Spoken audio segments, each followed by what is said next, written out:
ബസ്സിൽ എങ്ങനെയാണ് കയറിയത്? വീട്ടിൽ നിന്നൊരു ഏണി കൊണ്ടുവന്ന് അതേ കൂര പൊളിച്ചല്ല ബസ്സിനകത്തേക്ക് നിങ്ങൾ കയറിയത്. അതിലൊരു ഫുട്ബോർഡുണ്ട്.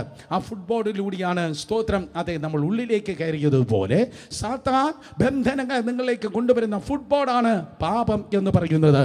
പാപം ഇല്ലാത്തതായ ഒരു വ്യക്തിക്ക് ശത്രുവിന് ആക്സസ് ഇല്ല. ശത്രുവിന് ഒരിക്കലും നിങ്ങളെ പ്രവേശിപ്പാൻ കഴിയത്തില്ല. യേശു കർത്താവ് ഈ ലോകത്തിൻ്റെ പ്രഭുവായ സാത്താനെ നോക്കി പറയുന്നു, ഇതാ ലോകത്തിൻ്റെ പ്രഭു വരുന്നു, അവൻ്റെ ഒരു ചരക്കും എൻ്റെ ഗോഡൗണിൽ ഇല്ല. സ്തോത്രം. ഒറിജിനൽ ടെക്സ്റ്റ് അങ്ങനെയാണ് പറയുന്നത്. അവന് എന്നോട് ഒരു കാര്യവുമില്ല.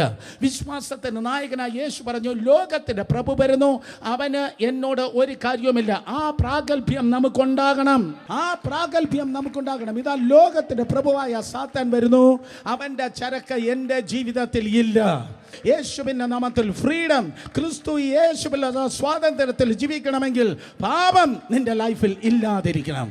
നിന്റെ ചിന്തയില്, നിന്റെ വാക്കില്, നിന്റെ കൊടുക്കൽ വാങ്ങലില്, നിന്റെ ജീവിതത്തിൽ സ്തോത്രം പാപം ഇല്ലയോ, ലൈഫ് രക്ഷപ്പെട്ടു.